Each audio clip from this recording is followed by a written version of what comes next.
Morning and Evening, by Charles Spurgeon, March the 16th. Morning. Hear my prayer, O Lord, and give ear to my cry. Do not be silent at my tears, for I am a stranger with you, a sojourner, as all my fathers were. Psalm chapter 39, verse 12. Yes, O Lord, with thee, but not to thee. All my natural alienation from thee, thy grace has effectually removed. And now, in fellowship with thyself, I walk through this sinful world as a pilgrim in a foreign country.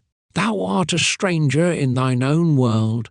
Man forgets thee, dishonours thee, sets up new laws and alien customs, and knows thee not. When thy dear Son came unto his own received him not. He was in the world, and the world was made by him, and the world knew him not. Never was foreigner so speckled a bird among the denizens of any land as thy beloved Son among his mother's brethren. It is no marvel, then, if I who live the life of Jesus should be unknown and a stranger here below. Lord, I would not be a citizen where Jesus was an alien. His pierced hand has loosened the cords which once bound my soul to earth, and now I find myself a stranger in the land. My speech seems to these Babylonians, among whom I dwell an outlandish tongue, my manners are singular, and my actions are strange. A Tartar would be more at home in Cheapside than I could ever be in the haunts of sinners, but here is the sweetness of my lot. I am a stranger with thee. Thou art my fellow sufferer, my fellow pilgrim.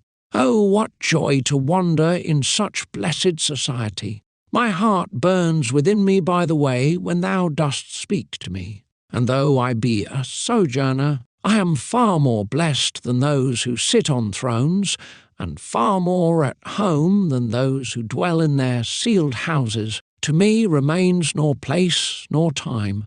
My country is in every clime. I can be calm and free from care. On any shore, since God is there, while place we seek or place we shun, the soul finds happiness in none, but with a God to guide our way. 'Tis equal joy to go or stay. March the 16th. Evening.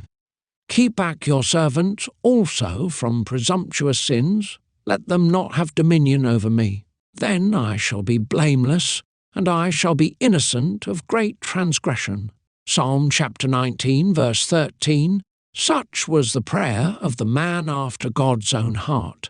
Did holy David need to pray thus? How needful, then, must such a prayer be for us babes in grace? It is as if he said, "Keep me back, or I shall rush headlong over the precipice of sin." Our evil nature, like an ill-tempered horse, is apt to run away. May the grace of God put the bridle upon it, and hold it in, that it rush not into mischief.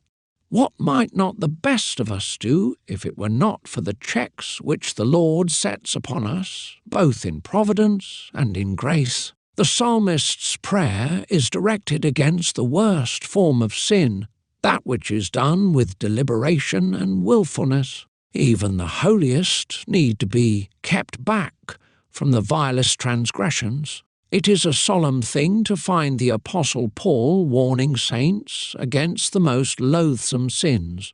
Mortify therefore your members which are upon the earth: fornication, uncleanness, inordinate affection, evil concupiscence, and covetousness, which is idolatry. What?